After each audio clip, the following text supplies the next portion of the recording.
जी बिस्मिल्लाहिर्रहमानिर्रहीम। मैं समझता हूँ कि ये जो मुल्क में हालात चल रहे हैं ना, इस टाइम हमें अहम फ़ैसले करने की ज़रूरत है।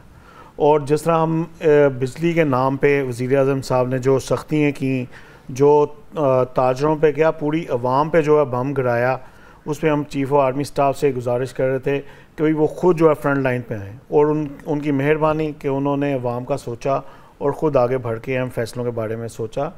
लेकिन जो पॉलिसियाँ जो सुनने में आ रही हैं ना, वो हैं 2 साल, 4 साल, 5 साल की। लेकिन इस टाइम मुल्क को ज़रूरत है फौरी एक्शन की कि भाई उसका क्या हल है, वो कौन सोचेगा।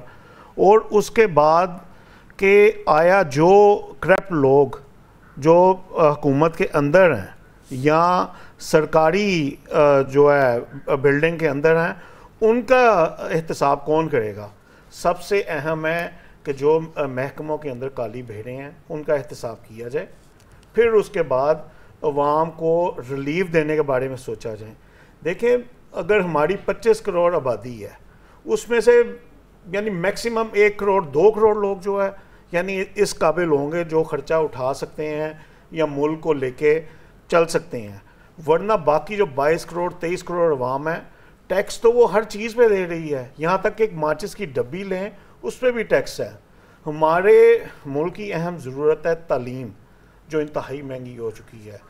हमारे मुल्क की ज़रूरत है सेहत, जो आए रोज़ आप देख रहे हैं डेंगू से ये हो गया। आया उन महकमों को क्यों नहीं सरजनिश की जाती कि जिन्होंने इस 3 माह के अंदर उसको कंट्रोल क्यों नहीं किया। हमारे मुल्क की सबसे इस टाइम मैं समझ रहा हूँ कि जो प्योरिटी पे होनी चाहिए कि लॉ एंड ऑर्डर की सूरत हाल जो पैदा होती जा रही, इतनी डकैतियाँ बढ़ गई हैं, इतनी चोरी चकारियाँ बढ़ गई हैं, आप सोच नहीं सकते। और जब ये बिजली बम और उसके बाद कई टैक्सों के नाम पे और मज़ीद आगे होने जा रहा है, वो होगा उससे सिर्फ़ और सिर्फ जो है ना खाना जंगी का भी खदशा हो सकता है।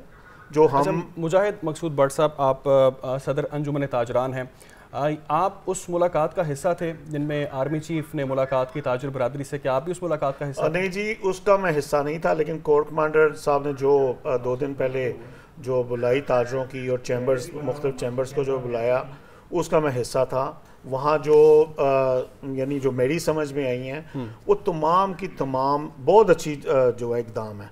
वो तमाम के तमाम हैं कि 2 साल 3 साल 5 साल 6 साल का जो है सोचा जा रहा है। अच्छी बात है सोचना है, लेकिन इस टाइम हम जिस सूरत हाल में हैं, यानी खाने को कुछ है नहीं, लोग ख़ुदकुशियाँ करने पे मजबूर हैं।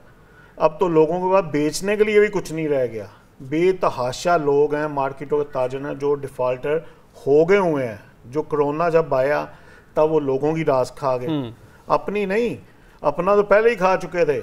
लेकिन अब तो अरबों डॉलर की सरमायाकारी पाकिस्तान में आने जा रही है। इस हवाले से आपके पास क्या इत्तलात है? कितने अरबों डॉलर की पाकिस्तान में सरमायाकारी? सर अच्छी बात है, उस सरमायाकारी का फ़ायदा होना है 2 करोड़ 3 करोड़ अवाम को। 100 अरब की आ रही है। सर बहुत अच्छा इकदाम है। मैं तो कह रहा हूँ कि दूसरे मुल्क जो है, ये आर्मी चीफ साहब अगर कदम आगे ना बढ़ाते तो ये नहीं होना था। वज़ीर आज़म साहब के तो ये हालात हैं कि तौबा इस्तग़फ़ार कि उन्होंने, हालांकि वो चंद माह के लिए या शायद 1 आध साल के लिए आए हैं, लेकिन वो ज़हनी तौर पे सोच बैठे हैं कि शायद वो ताहयात आए हैं। उनकी बॉडी लैंग्वेज देखें, उनका तरीका देखें। गरीब तो पहले मर रहा है, उसको सीने से लगाने की बजाय वो उसको और हाइपर कर रहे हैं कि भाई जो बिल नहीं देगा हम उसको ये कर देंगे। और रही बात, उन्होंने कल जो है एक नया शोशा छोड़ दिया ताजरों को उलझाने के लिए कि जनाब वक्त जो है दुकानें जल्दी बंद कर दी जाएँ। बेशक दुनिया में जल्दी दुकानें बंद होती हैं, और लेकिन भाई दुनिया में सहूलतें हैं, यहाँ कौन सी सहूलत है? यहाँ तो लोगों की रोटी पूरी नहीं होती। मैं आपसे अच्छे इकदाम के लिए ऐसा कर रहे हैं सर, सारा कुछ एक ही दफ़ा नहीं ना छेड़ देना। फिर ऐसा करें, कोई 5 करोड़ अवाम को वैसी जहर दे दें, कोई ऐसा पैकेज ये बना दें कि भाई इस टाइम अवाम बहुत ज़्यादा हो गई है, जल्दी लोग दुकानें खोलें, जल्दी बंद करें, बचत स्कीम है। कोई 5 करोड़ अवाम को वैसी जहर दे दें, अवाम मर जाएगी। फिर जो दूसरी डर के चलेगी वो कहेगी हमने ना इस तरह चलना है। हर चीज़ का तरीका होता है, तरीके से होती है। ये नहीं होता कि अगर एक घर में शादी है तो वहाँ जो है ना आप फौदगी के तंबू लगवा दें। अरे भाई, मुल्क जिस हालात में हैं, इसमें रिलीफ दें। मुजाहिद बट साहब, एक मैं बात ऐड करती चलूँ आपसे, एक सवाल ये कि देखें इस तरह की जो मुलाकात हुई आर्मी चीफ से, जो ताजरों की मुलाकात हुई है, हमने माजी में भी देखा था कि 2019 में भी इस किस्म की मुलाकातें हुई थी, लेकिन उससे ये हुआ था कि कॉन्फिडेंस बिल्ड ज़रूर हुआ था, लेकिन प्रैक्टिकली हमें कोई समरात नज़र नहीं आए थे। अब आप क्या देख रहे हैं कि अब ये जो मुलाकात हुई है इसके वाकई कोई प्रैक्टिकली समरात देखने में आएंगे? मैं समझता हूँ जिस तरह चीफ ऑफ आर्मी स्टाफ साहब ने उन्होंने 9 मई के वाक़े का नोटिस लिया ना, और उसके बाद उन्होंने अब जो है मुल्क के लिए ये जो इकदाम बढ़ाया है, अच्छा। उन्हें सबसे पहले चाहिए ये जो 220 अरब डॉलर का जो सालाना पेट्रोल लगता है उस पर सख्ती करें।